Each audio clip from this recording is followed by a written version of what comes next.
4월 부활주일 우리들에게 주시는 은혜의 말씀은 요한복음 1장 29절 말씀입니다.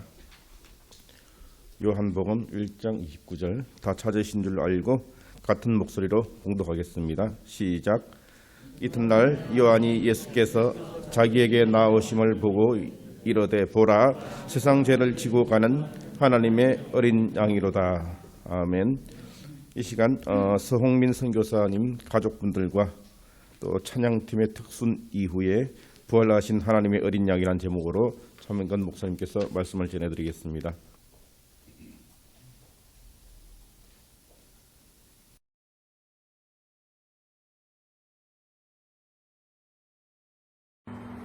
조립수 반갑습니다. 평안하셨나요? 하트교회 성도 여러분 반갑습니다. 부활의 기쁨을 축하드립니다. 그리고 만끽하시기를 바랍니다. 저희가 위하여 찬양을 준비했는데요. 주님 다시 오실 때까지 캄보디아어로 찬양 드리도록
사랑합니다.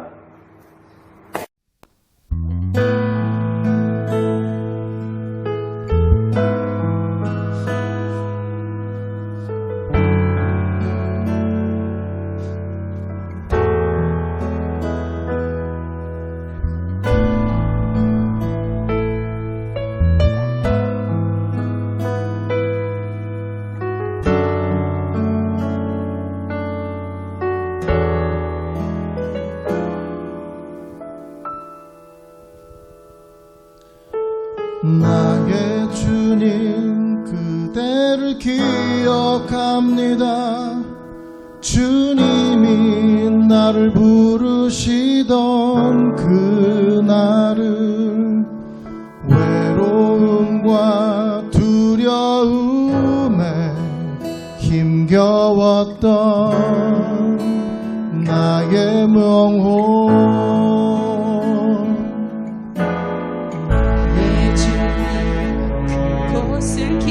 기억합니다.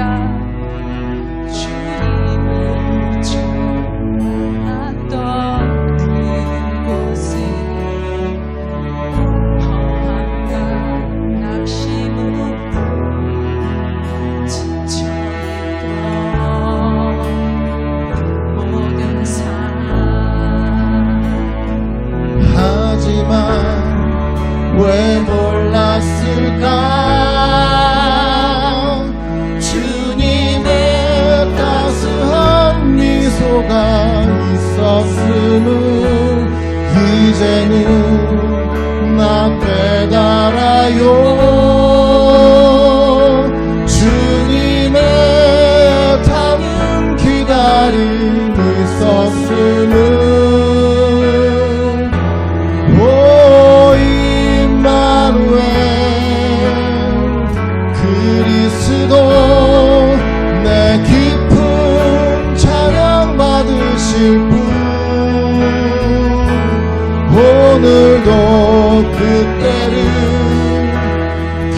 이렇게 하소서.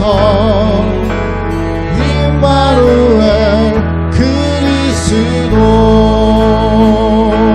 오 임마누엘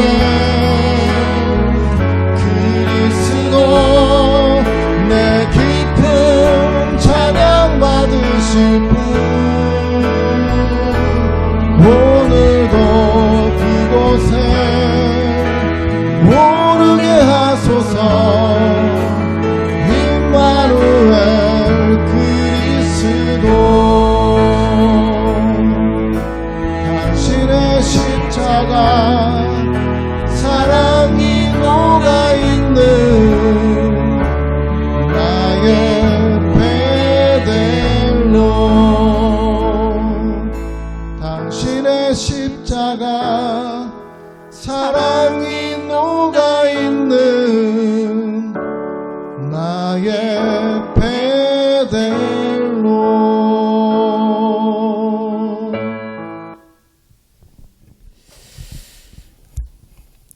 부활하신 주님을 이 시간 온전히 바라보게 하시고 살아계신 주님을 온전히 만나는 예배 되게 하옵소서. 감사드리며 우리 주 예수 그리스도의 이름으로 기도합니다. 아멘. 네, 할렐루야. 네, 주님이 살아나셨습니다.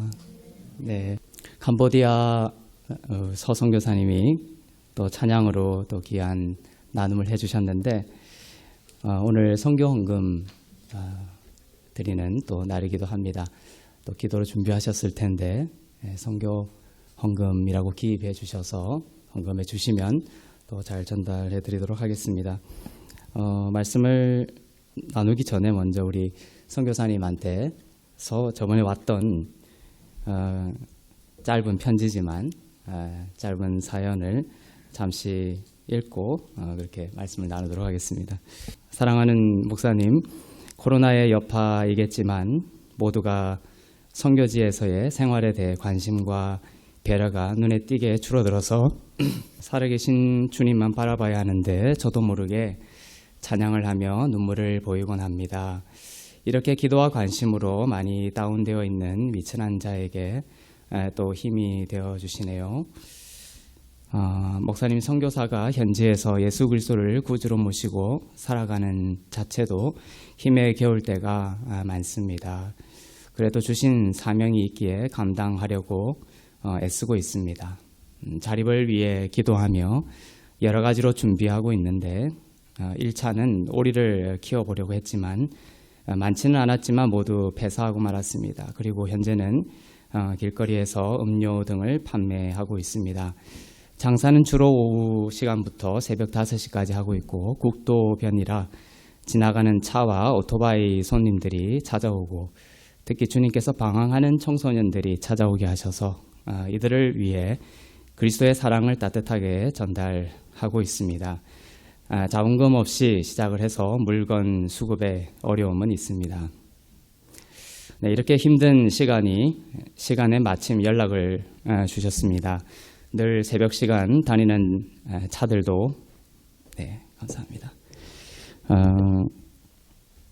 줄어들 때에 목사님 영상을 보며 많이 위로가 되었습니다. 주의 말씀이 늘 내 안에 가득하기를 소망하고 이곳에서 하나님 부르시는 날까지 사명 감당하길 원합니다. 지난번 보내주신 옷들은 일부 현지 교회의 사역자에게도 전달해 드렸습니다. 하트교회 성도님들께 감사드립니다. 기도해 주시고 우리 내년에는 우리 캄보디아로 여름에 아우리치를 한번 갈 수 있는 기회가 있으면 좋지 않을까 이런 생각도 해봅니다. 네, 오늘은 너무나 영광스러운 부활 주일입니다. 부활은 완전한 죽음을 전제로 하죠. 완전한 죽음이 있기 때문에 주님의 완전한 부활이 있습니다. 예수님이 부활하신 것은 예수님이 우리의 모든 죄를 짊어지시고 죽으심으로 그 죽음을 온전히 이루으셨다는 것입니다. 완전히 부활하셨다는 것은 완전히 죽으셨다는 것을 뜻합니다. 오늘 예수님이 부활하심을 여러분이 믿는다면은 여러분이 새롭고 의로운 생명으로 다시 태어난 것을 믿을 뿐만 아니라 죄로 가득했던 우리들의 옛사람이 완전히 죽고 사라진 것을 믿어야 합니다. 우리의 옛사람이 완전히 사라졌습니다. 옛사람으로 살아가는 것에 그 비참함을 알지 못하고 살아가는 사람들이 있고, 또 옛사람으로 살기가 고통스러웠어 옛사람을 죽이려고 부단히 애쓰며 살아가는 사람들도 있습니다. 그러나 우리가 우리의 옛사람을 죽일 수 없다는 것을 사람들은 알지 못합니다. 우리가 우리의 옛사람을 죽일 수 없기 때문에 예수님이 죽으시고 부활하셨습니다. 죽이려는 노력을 멈추고 예수와 함께 내가 죽었고 예수와 함께 나의 죄도 죽었고, 그래서 나는 완전히 부활한 자이구나, 그 믿음을 오늘 회복하고 찬양드릴 수 있기를 바랍니다. 그리스도 안에서 나는 의롭고 흠없고 거룩합니다. 그러한 고백은 바로 나는 부활한 자입니다 라는 뜻입니다. 그런데 우리 마음속에서 이런 목소리가 들리죠. 너가 무슨 생각을 하고 무슨 행동을 하는지를 알면서도 너가 그리스도 안에서 의롭다라고 말할 수 있느냐? 너는 위선자야. 그런 목소리가 들립니다. 그래서 그 목소리를 잠재우기 위해서 우리는 도피하든지 아니면 열심히 그 목소리, 또 그 목소리의 근원을 죽이려고 열심히 노력합니다. 그러나 현실은 그 노력은 무용지물이고 더 악화됩니다. 나는 그리스도 안에서 의롭다는 그런 부활의 고백은 내가 그리스도와 함께 완전히 죽었다는 믿음을 전제로 하는 고백입니다. 죽이려고 노력하지 말고 예수 그리스도와 함께 죽었다라는 안식으로 들어가기를 힘쓰기를 바랍니다. 그 믿음을 붙잡으라는 것입니다. 그리고 그리스도와 함께 살아난 새로운 새 생명이라는 것을 여러분들이 믿으셔야 합니다. 여러분 때문이 아닙니다. 그리스도가 부활하신 것을 여러분의 부활로 믿으십시오. 그 외에는 다른 구원의 길이 없습니다. 부활은 새로운 시작입니다. 또한 부활은 죽음을 전제로 하기 때문에 6월절이 새로운 시작이라고 볼 수가 있습니다. 6월절이 있고 그 다음에 부활절이 있죠. 6월절이 있고 6월절을 기점으로 무교절이 일주일간 카운트됩니다. 근데 6월절이 있고 그 하루가 그 다음 지나고 그 다음에 초실절이 있는데 그 초실절이 바로 예수님이 부활하신 주일이자 부활절인 것입니다. 그래서 부활이 바로 새로운 시작이다. 우리는 말할 수 있지만 이 부활은 완전한 죽음을 전제로 하기 때문에 이러한 새로운 시작은 바로 6월절이 새로운 시작의 시작이다라고 볼 수가 있겠습니다. 예수님은 6월절에 하나님의 어린 양으로 우리들의 죄를 지고 십자가에서 돌아가셨고 사흘 만에 죽음에서 부활하셨습니다. 6월절은 무엇입니까? 이스라엘 백성들이 이집트의 오랜 노예 생활에서 구원을 받고 하나님의 은혜로 빠져나온 절기입니다. 바로 왕이 이스라엘 민족을 보내주지 않았죠. 보내주지 않자 하나님이 진노하시고 하나님은 애굽의 모든 장자, 첫째 되는 그 장자들을 모두 죽이는 장자의 재앙을 이집트 전역에 보내십니다. 그러나 이스라엘 민족들은 어떻게 했습니까? 모세를 통해 하나님의 음성이 전달이 되고 이스라엘 백성들은 어린 양을 죽입니다. 그리고 그 어린 양의 피를 문설주와 좌우 임방에 바릅니다. 그것이 십자가 모양이죠. 문설주와 좌우 임방에 바릅니다. 그 피를 바른 집은 온 애굽을 덮었던 그 장자의 죽음의 재앙이 넘어가게 되었던 것이에요. 그래서 넘어가다라는 의미를 가진 6월이라는 뜻이 바로 넘어가다라는 뜻입니다. 패스오버. 재앙이 넘어가게 될 것입니다. 십자가를 의지하는 자들은 죽음의 재앙이 넘어갈 줄로 믿습니다. 히브리어는 페사흐죠. 페사흐. 6월절입니다. 그 페사흐라는 맨 마지막 단어가 이제 헤트라고 해서 울타리라는 뜻이에요. 예수 그리스도, 우리를 위해서 죽임당하신 하나님의 어린 양을 믿는 그 믿음을 여러분들이 가지고 있다면 예수님이 여러분의 울타리가 될 것이에요. 여러분을 삼키려는 모든 재앙이 멈추게 될 것입니다. 이 유월절은 대대로 이스라엘 민족이 지키게 된 절기입니다. 그리고 예수님이 십자가에 달려 돌아가신 것이 바로 이 유월절 때이죠. 구약의 유월절은 장차 올 하나님의 참 어린 양이신 예수님을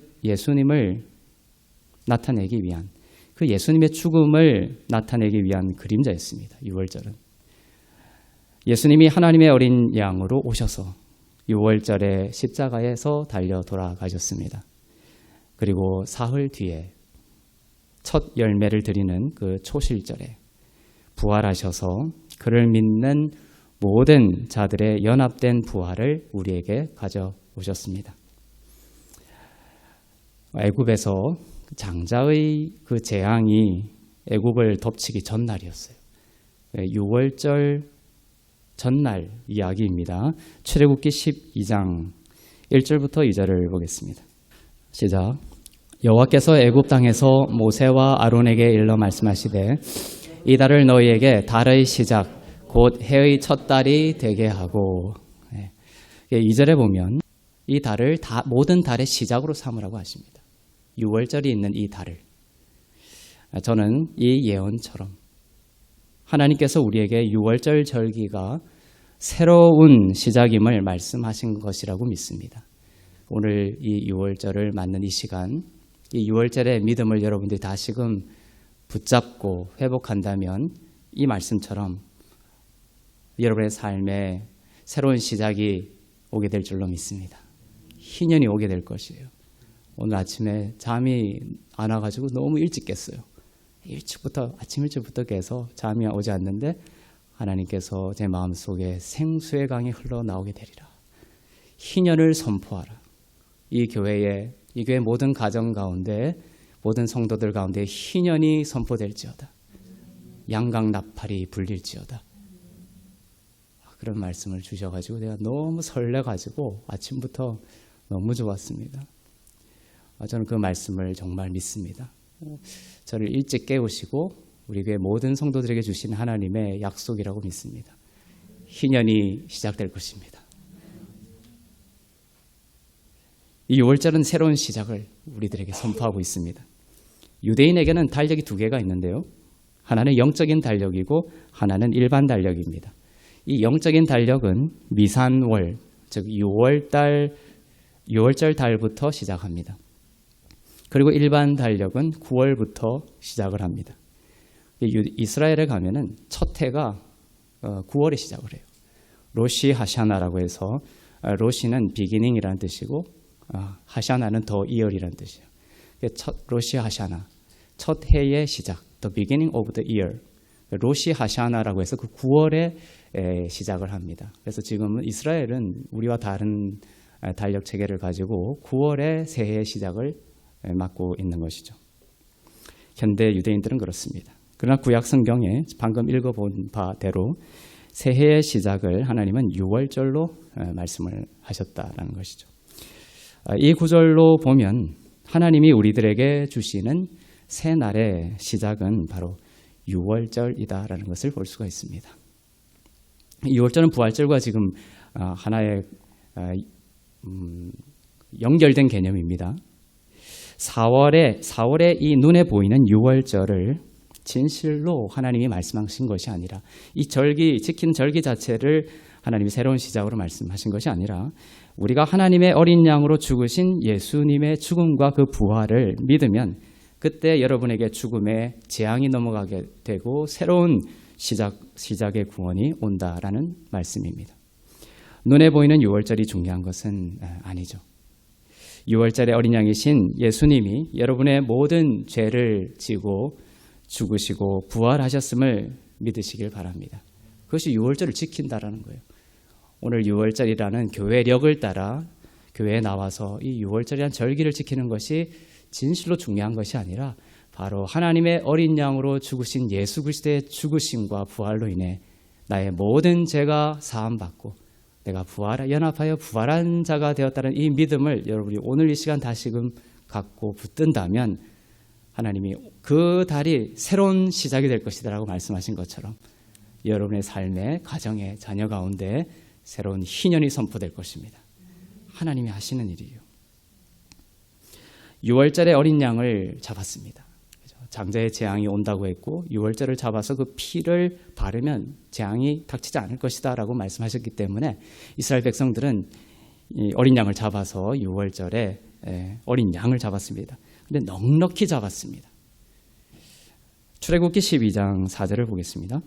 그 어린 양에 대하여 식구가 너무 적으면 그 집의 이웃과 함께 사람 수를 따라서 하나를 취하며 각 사람이 먹을 수 있는 분량에 따라서 너희 어린 양을 계산할 것이며. 식구가 양을 잡는데 그 양을 잡은 것에 비해서 식구가 작으면은 이웃을 불러라는 거예요. 이것도 허투루 쓰여진 것이 아닙니다. 이 기록을 보면 식구 수가 적으면 적었지 중요한 것은 뭡니까? 항상 잡은 양은 넉넉했다는 것이에요. 예수님은 우리의 수요보다 언제나 크십니다. 예수님은 우리의 가정의 문제보다 언제나 크십니다. 여러분의 문제가 아무리 어려운 문제일지라도 우리의 어려움보다 예수님은 언제나 더 위대하십니다. 그것을 말한 거예요. 잡은 양은 항상 넉넉했다는 것이에요. 예수님을 바라봐야 됩니다. 그 문제를 바라보지 마시고 그 죽임당하신 넉넉하게 죽임당하시고 돌아가신 예수 그리스도의 풍성함을 바라볼 수 있기를 바랍니다. 여러분 쫄지 마시고 떨지 마시고 형용할 수 없는 크시고 위대하신 예수님이 바로 여러분의 가정을 위해서 피를 흘리시고 부활하셨음을 믿으시길 바랍니다. 그 권능은 강하시고 그 사랑은 한이 없으십니다.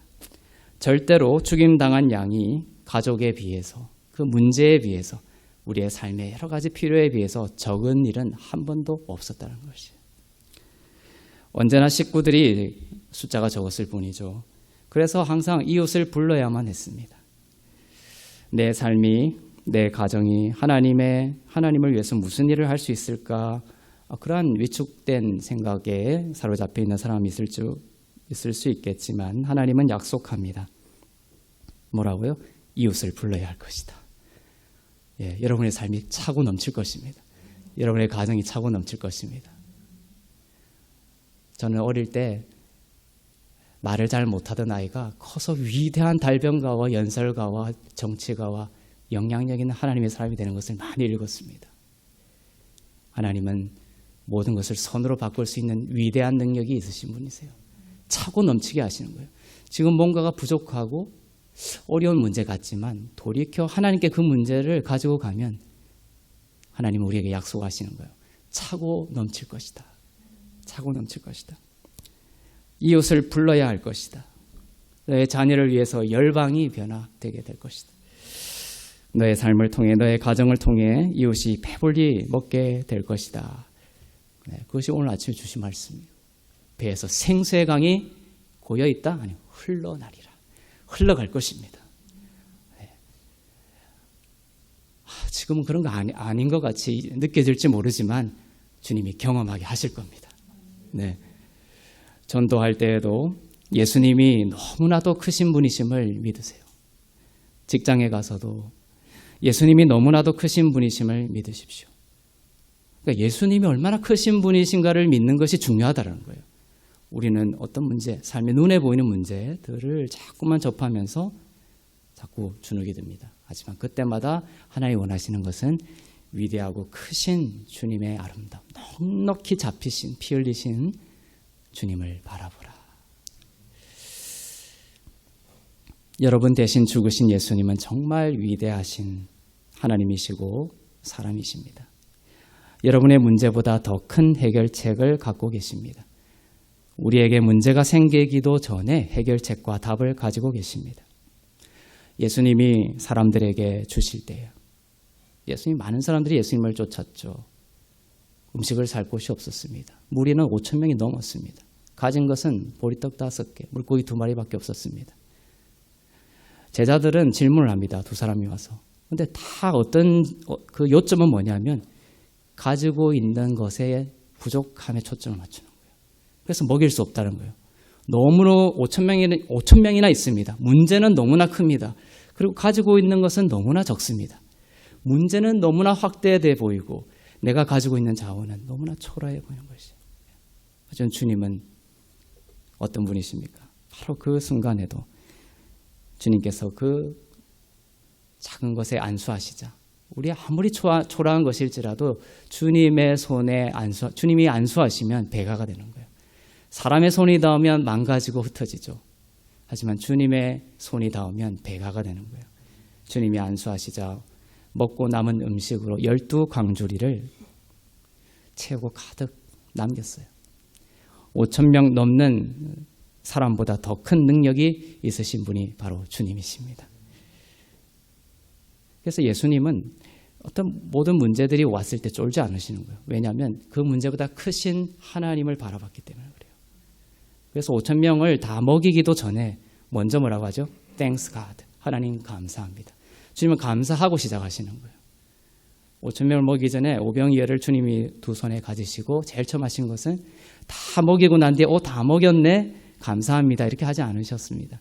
이미 이 모든 문제보다 크신 주님을 바라보고 주님 감사합니다. 크신 주님을 바라보고 그렇게 하셨다는 것이죠.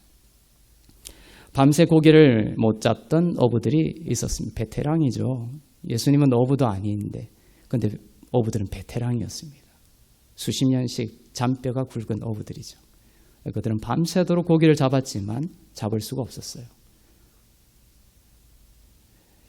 그렇지만 예수님이 그 어부를 축복하시자 어떻게 되었습니까? 예수님은 본성상 넉넉하게 넘치게 축복하시는 분이세요. 예수님에 대한 오해를 이 시간 푸시기를 바랍니다. 예수님은 본성상 넉넉하게 축복하시는 분이세요. 어부들을 축복하시자 그물이 찢어질 정도로 물고기를 잡았고 그래서 본문에 보면 혼자 끌 수가 없어서 어떻게 했어요? 또 이웃을 또 불렀어요. 주님은 그러신 분이라는 거예요. 이웃을 불러야만 하는 풍성함과 넉넉함과 흘려보냄이 여러분의 삶과 가정과 자녀 가운데 역사되게 될 것입니다. 하나님은 축복하실 때에 여러분만을 생각하지 않습니다.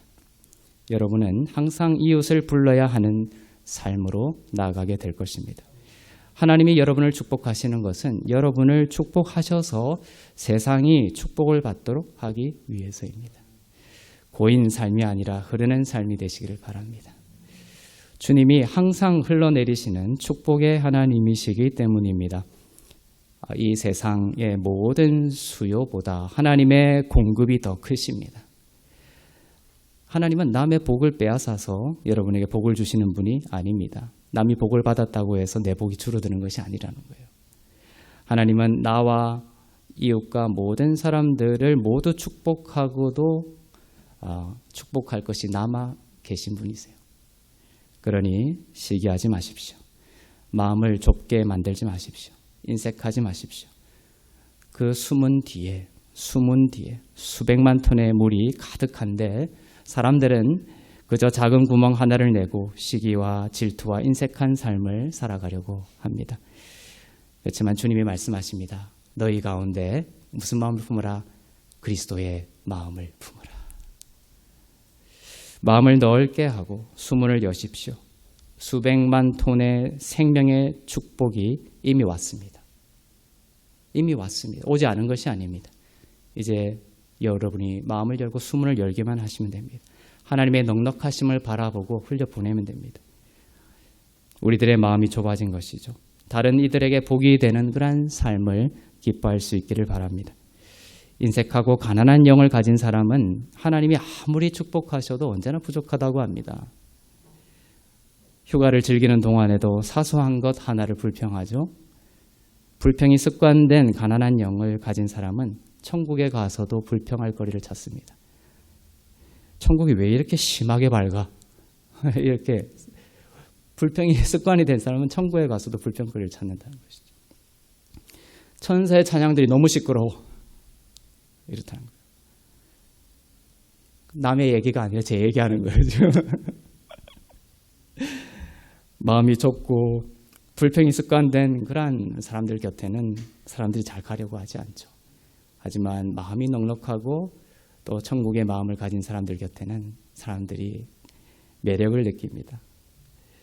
오늘 부활주일을 맞으며 우리의 영혼이 어떤 순간에도 밝음을 보고 또 항상 감사할 제목을 찾고 마음의 눈을 활짝 열고 또한 다른 이들을 이웃을 불러야만 하는 것처럼 다른 이들을 축복하는 그러한 인생이 되기를 올려드리는 시간이 되기를 바랍니다. 출애굽기 12장 5절을 보겠습니다.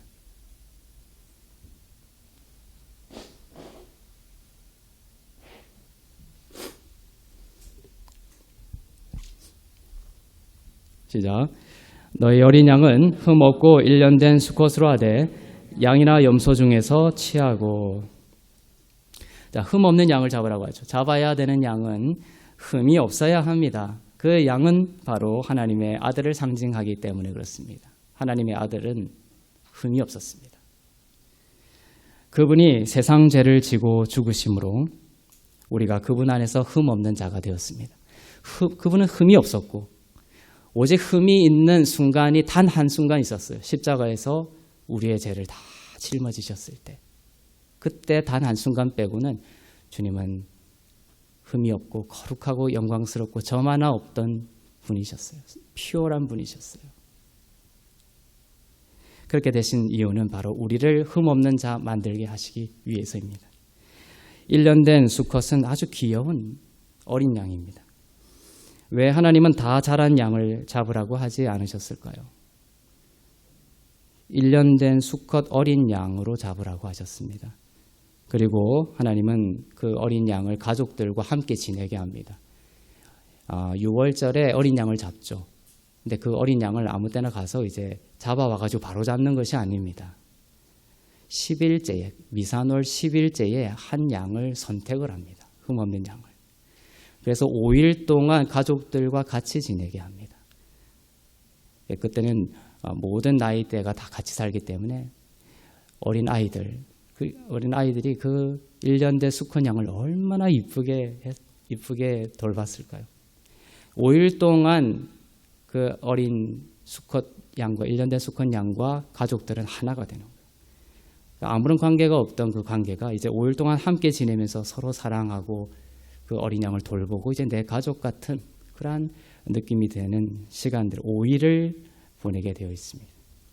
그리고 언제 죽이냐면 5일을 지나고 14일째, 미산월 14일째에 그 어린 양을 잡아 죽이는 거예요. 고통스럽겠죠. 여러분 반려견 기르시는 분들 많죠. 정말 가족 같잖아요. 그렇게 지내다가 내 손으로 그 양을 죽여야 되는 순간이 온다라는 거예요. 그 중간에 5일 동안은 그 어린 양은 가족들과 함께 지내게 되었다. 그 이유는 무엇일까?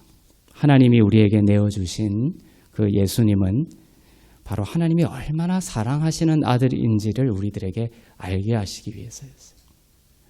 이 어린 양이 가족들과 지내면서 가족들, 특히 아이들이 양을 정말 아끼고 소중하게 생각했을 것입니다.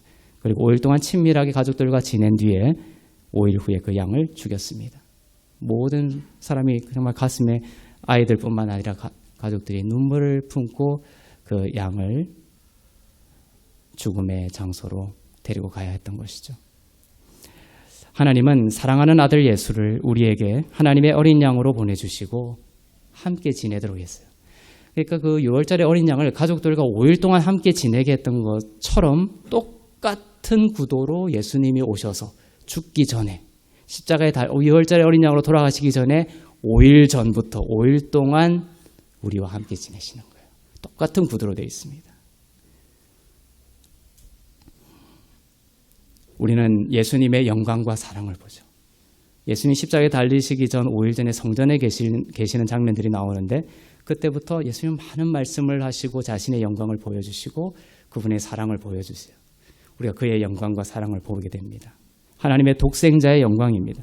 은혜와 진리로 충만하신 주님이시고 아무도 주와 같은 분이 없다라는 것을 우리는 발견하게 되었습니다. 그리고 그분이 십자가의 죽임을 당하셨습니다. 하나님이 5일간 함께 지내게 하신 것은 그분이 아무런 흠이 없는 분이심을 알게 하시기 위해서예요. 두 가지 크게 이유를 들 수가 있겠죠. 5일 동안 가족들과 같이 지내게 한 이유는 첫 번째는 하나님이 이 아들을 얼마나 사랑하시는지를 알게 하기 위해서 우리에게 내어주신 그 양이. 두 번째는 이 양이 흠이 없다라는 것을 발견하게 하기 위해서. 흠 있는 양을 바치게 되면 제사의 효력이 없거든요. 그러니까 5일 동안 같이 지내게 하면서 같이 지내다 보면 어떻게 되는 거예요? 그 양의 모든 오점들이 드러나게 돼 있어요. 그래서 5일 동안 지내면서 정말 이 양이 건강하고 아무런 흠이 없고 하자가 없는 양이라는 것이 검증이 되는 것입니다. 그 양을 드리는 것이에요. 예수님이 십자가에 달리시기 5일 전에도 마찬가지였습니다. 성전에 계셨습니다. 그리고 바리새인들의 검사를 받으셨어요. 흠이 있는 양인지 아닌지 그 예수님이라는 하나님의 어린 양을 바리새인들과 서기관들과 많은 유대인들이 검사를 한 거예요. 5일 동안 가족들이 그 어린 양을 검사했던 것처럼. 그들은 자기들이 예수님을 어린 양으로 검사하는 줄 몰랐겠죠. 하지만 그 구약에 쓰여진 그 5일 동안 어린 양을 검사하는 그것처럼 자기들이 하나님의 어린 양을 검사하고 있었던 거예요. 흠이 없는 하나님의 어린 양임을. 만약 양이 괴열병 등 병이 있으면 가족들과 같이 지내는 5일 동안 그것이 드러나게 되어 있습니다. 뭘 먹이고 할 때 이빨에 치아에 병이 있거나 하면 양이 먹지를 못하죠. 그러면 이 양은 하자가 있는 양이에요. 그 양을 바칠 수가 없는 거예요. 5일 동안 이 양과 지내면서 그 양을 검증해 나가는 것입니다. 바리새인들은 예수님을 5일 동안 검증했던 것입니다. 부모도 알고 자녀도 다 알게 되죠. 5일 동안. 그것처럼 예수님은 십자가에 달리시기 5일 전에 성전에 계시면서 이렇게 검사를 받으셨습니다. 예를 들어볼까요? 예를 들면 바리새인들이 이렇게 물었습니다. 너는 어떤 권세로 이런 말을 하느냐? 예수님이 답하셨습니다. 자기의 권세에 대해서 물을 때 예수님은 자기의 권세에 대해서 말씀하시지 않고 세례 요한에 대해 권세에 대해서 질문을 다시 하시죠. 세례 요한의 세례가 어디로부터 왔는지 되물으십니다. 세례 요한의 그 세례가 하늘로부터냐 사람에게서냐? 사람들은 웅성대며 의논했습니다. 만약 세례 요한의 그 세례가 사람으로부터 왔다라고 하면 세례 요한의 그 많은 추종자들이 있었기 때문에 그 사람들로부터 그들이 돌에 맞을까 봐 두려웠을 것입니다. 그리고 그들이 세례 요한의 세례는 하나님으로부터 왔다라고 하면 어떻게 됩니까? 바로 세례 요한이 예수님을 하나님의 어린 양으로 했기 때문에 그 예수님을 하나님의 어린 양으로 대우해야만 하는 모순에 빠지게 되는 것이죠. 딜레마가 있었던 것입니다. 이렇게 예수님은 그들의 그 철저한 검증의 질문에도 하늘의 지혜로 그 검증을 정확하게 실수 없이 검증을 통과하셨던 것이죠. 그래서 예수님은 그렇게 얘기하셨고 바리새인들은 그래서 결국은 우리는 알지 못하노라 이렇게 하고 그 논쟁이 끝이 나는 것이에요. 그리고 예수님도 나도 너희에게 말하지 않겠노라 하면서 그 사건이 종결이 됩니다. 이것만이 아닙니다. 또한 가이사의 것은 가이사에게 또 하나님의 것은 하나님에게 이 사건도 바로 그 성전에서 5일 전부터 있었던 그 검증의 모든 사건들입니다. 예수님은 정말 품이 있고 하늘의 지혜로 모든 검증을 지혜롭게 통과해 나가셨던 것이죠. 그 구절들을 보시면서 여러분들 어떤 생각이 드세요? 주님은 정말 흠이 없으시고 지혜로우시며 인간과 비교되지 않는 완전한 하나님의 어린 양임을 알게 되는 거예요. 검증하는 거예요. 그 읽어나가는 것이. 우리가 아무리 부족하고 연약해도 흠이 없으시고 완전하신 주님이 바로 여러분에게 계심을 믿으시길 바랍니다. 그분이 여러분에게 왔다는 것입니다. 십자가에 달리시기 5일 전에 하나님의 어린 양은 성전에 계셨고 바리새인들에게 이렇게 검사를 받으셨고 사두개인들도 예수님을 검증했습니다. 사두개인들은 부활을 믿지 않는 사람들이었죠. 제사장들과 랍비들도 검사했고 모두가 예수님을 검증했습니다. 그리고 이렇게 검증을 했을 때에 많은 사람들이 생각하기 시작했습니다. 그리고 그 검증하는 그 모든 사람들 속에 그 사람들의 증언들이 나오게 돼 있어요. 그 증언 중에 하나가 이거죠. 요한복음 7장 46절에 보면 시작. 알 사람들이 대답하되 그 사람이 말하는 것처럼 마른 사람은 이때까지 없었나이다 하니. 그죠? 사람들이 예수님을 하나님의 어린 양을 검증하면서 내뱉은 고백들인 거예요. 이때까지 역사상 이 땅에 있었던 모든 사람 중에 이렇게 말한 사람은 이때까지 없었다. 예수님은 우리의 모든 죄를 지시기에 합당한 흠이 없으신 완전한 어린 양이셨습니다. 이제 준비가 끝이 났습니다. 예수님은 제자들과 성만찬을 합니다. 6월절도 사실 성만찬이 있죠. 좌우 문설주에 피를 바르고 안에서는 하나님의 어린 양을 먹습니다. 잡아서 먹습니다. 그것이 바로 성만찬의 모습이죠. 예수님도 검증을 끝내시고 성만찬을 하셨습니다. 죽임당하시기 전에 6월절 전날 밤 잡히셨습니다. 성전으로 끌려가셨습니다. 무리들이 새벽에 십자가에 못을 박으려고 예수님을 끌고 갔는데 그날이 바로 페사흐 6월절입니다. 예수님이 잡히신 그 날이 바로 6월절입니다. 예수님은 6월절에 못 박히셨습니다. 그날이 6월절이기 때문에 예수님이 끌려오고 십자가에 못 박히시는 그 시간 동안 성전 안에서는 무슨 일이 동시에 일어나고 있었겠습니까? 그날이 6월절이라고 했습니다. 성전 밖에서는 하나님의 진짜 어린 양이 십자가에 못 박히고 있으셨어요. 끌려가고 있었고 채찍에 맞고 십자가에 못 박히고 있었습니다. 성전 안에서는 무엇을 하고 있었을까요? 6월절의 그 예식을 구전대로 오래된 관습대로 그대로 하고 있었어요. 그때 성전 안에서는 그 어린 양 5일 동안 검사하고 흠없는 양이 이제 6월절에 제단에 오르고 있었던 것이죠. 대제사장은 6월절 제물인 흠없는 어린 양을 끌고 왔습니다. 그때 성전에 그렇게 할 때 성전 밖에서는 하나님의 아들이 십자가를 지고 고난의 길인 골고다의 언덕을 올라가고 계셨습니다. 그것이 그대로 중첩이 되는 거예요. 성전에서는 어린 양이 제단으로 가는 오르막길을 오르고 있을 때 제단이 오르막길로 되어 있습니다. 예수님도 성전 밖에서 그 골고다의 언덕길을 올라가고 계셨어요. 성전에서 제사장은 양을 제단까지 끌고 와서 정확히 몇 시에 제단에 묶었습니까? 오전 9시. 6월절에 어린 양을 끌고 와서 오전 9시에 제단에 묶었습니다. 같은 오전 9시, 같은 시간에 예수님은 십자가에 못 박히셨습니다. 하나님의 어린 양이 못 박힌 시간이 똑같이 동일하게 오전 9시였습니다. 그리고 그 오전 9시 그때 뿔로 만든 양각 나팔이 불려져서 온 예루살렘에 울려 퍼졌습니다. 이 양각 나팔을 불면 예루살렘의 모든 사람들이 알게 돼요. 이제 양이 제물로 바쳐주는구나. 곧 죽임을 당하겠구나. 9시 이제 묶이니까 그때 양각 나팔이 한번 불리기 시작합니다. 근데 사람들은 양각 나팔이 불리니까 성전에 그 어린 양이 이제 묶였구나 이렇게 생각했겠지만 성전 밖에서 예수님이 십자가에 못 박히고 계셨던 시간이었던 것이죠. 그 양각 나팔은 참으로 무엇을 선전하려고 했던 것이에요. 구약시대 때부터 바로 예수님의 십자가의 죽음의 길을 선전하고 있었던 것입니다. 이들은 예수님을 십자가에 단 채 오후 3시까지 6시간을 기다렸습니다. 예수님은 십자가에서 6시간 동안 매달려 계셨습니다. 오전 9시부터 오후 3시까지. 그리고 기록에 보면, 성경에 보면 중간인 12시에 어떤 일이 벌어졌습니까? 온 땅이, 정오에 온 땅이 어둠에 덮였다라고 성경이 기록하고 있습니다. 근데 중국의 사학자가 쓴 고대 역사서에 보면 그 당시 중국이 대낮인데도 정오에 온통 어두워졌다라는 기록이 남아 있습니다.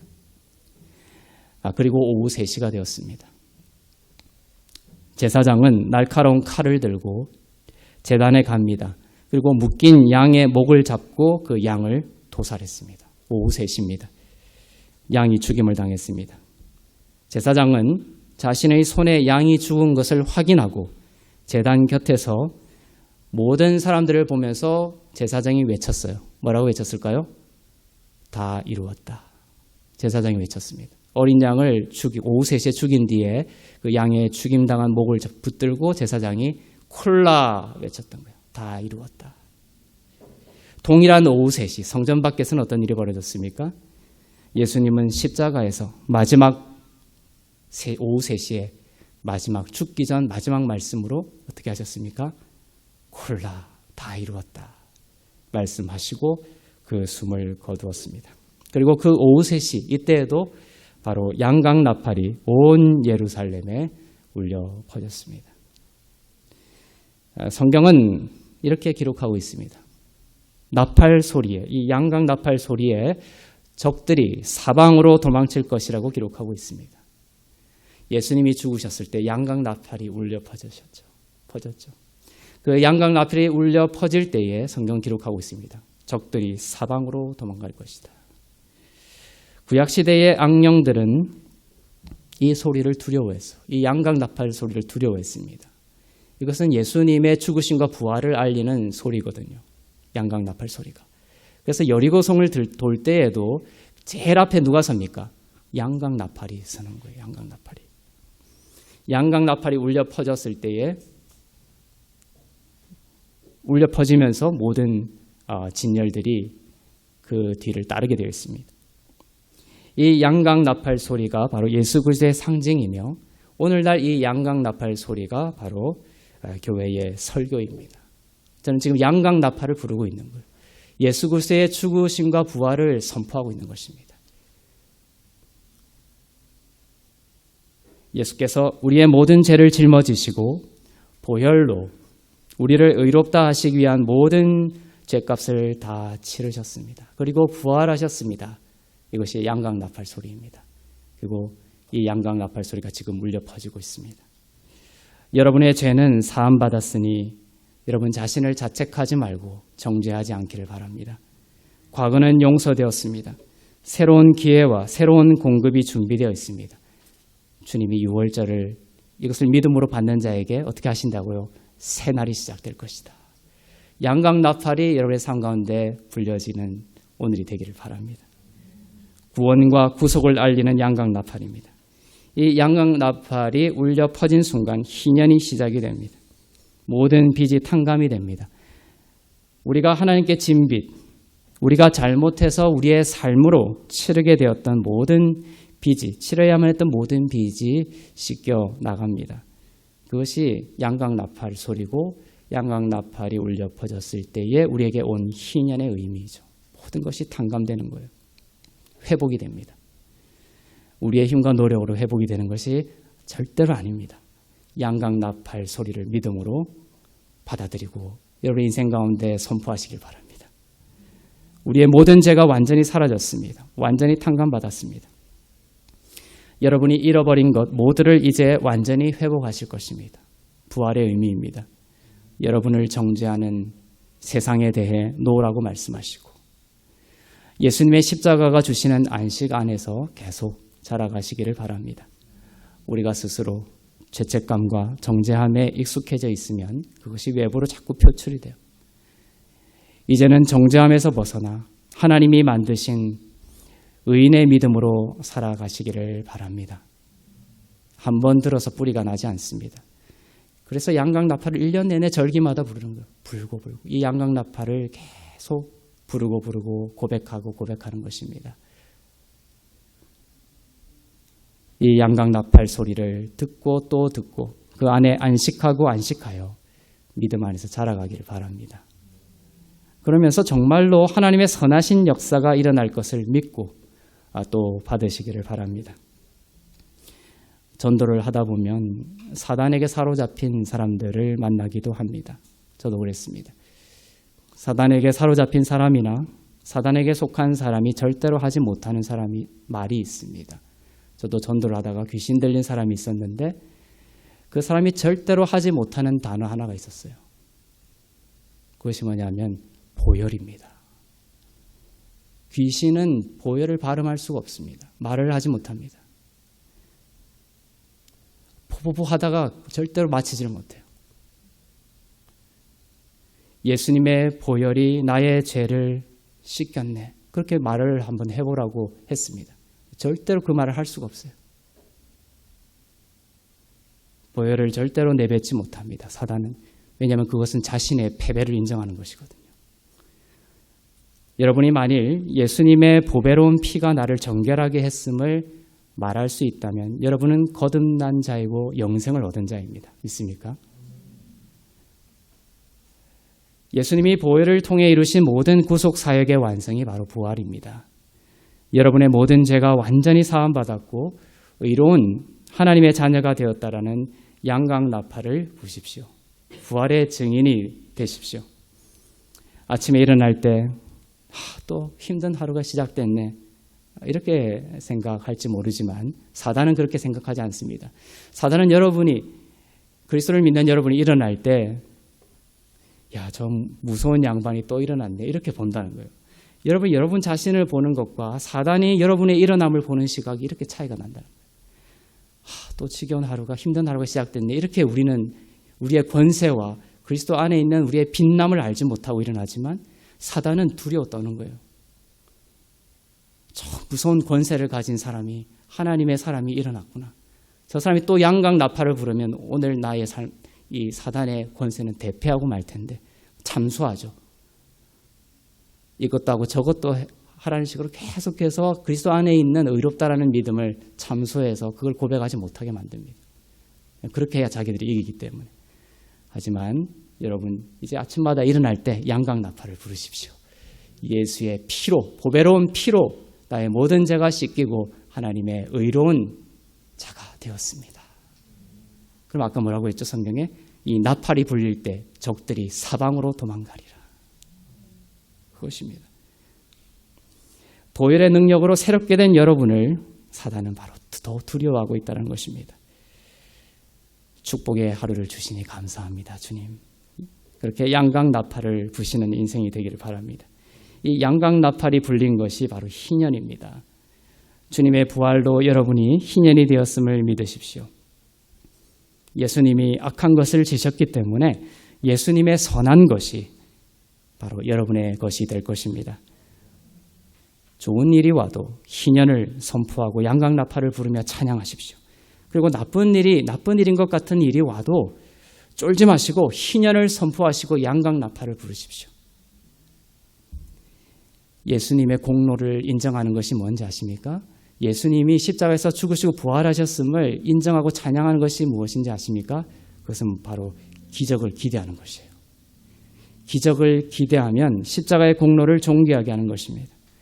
매일 그리고 순간순간 여러분이 부활한 자 또한 부유한 자임을 알고 감사하고 즐거워하고 기뻐하면 하늘의 이슬과 땅의 모든 기름짐으로 여러분의 삶을 하나님께서 더욱 축복해 주실 것입니다.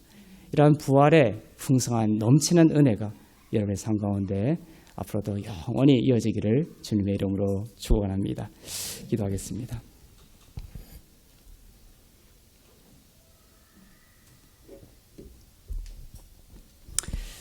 네, 사랑의 하나님 아버지 감사합니다. 우리의 모든 죄를 대신 지시고 죽으신 예수님을 찬양합니다. 그리고 사흘 만에 영광 가운데 부활하심을 찬양합니다. 그 죽음과 그 부활이 나의 죽음이요 나의 부활임을 믿습니다. 부활의 증인으로 살기를 원합니다. 예수님이 참으로 살아나셨고 그를 믿는 자마다 멸망치 않고 영생을 얻으며 사단도 두려워 떠는 하늘 권세를 가진 부유한 하나님의 자녀가 되었음을 증거하는 자가 되게 하옵소서. 우리의 인생에 양강 나팔이 불리게 하여 주시옵소서. 나팔이 불릴 때 사단이 도망간다고 하셨사오니 주님의 보배로운 피를 선포하는 인생 되게 하여 주시고 우리의 삶의 모든 연약하고 부족한 것 위에 주의 보혈로 뿌려 주시옵소서. 부활을 즐거워하고 부활을 맛보는 인생이 되게 하여 주시옵소서. 예수님의 죽으심과 부활로 인해 우리 가운데 희년이 시작되었음을 선포합니다. 내 배에서 생수가 터져 나오리라. 새로운 희년이 시작될 것이다. 이제 새로운 시작이 우리 가운데 오게 되었음을 믿습니다. 양강 나팔을 불며 매일매일 순간순간 우리의 삶 가운데 예수 그리스도의 죽으심과 부활이 선포되며 우리가 패배한 자가 아니라 예수와 함께 부활한 자이며 좋은 것이 우리 가운데 약속되어 있고 좋은 것이 우리에게 오고 있음을, 생명을 사랑하고 좋은 날 보기를 소망하는 자가 되게 하여 주시옵소서. 감사드리며 더욱 큰 영광과 새로움의 문을 열어주실 주님을 기대하며 바라봅니다.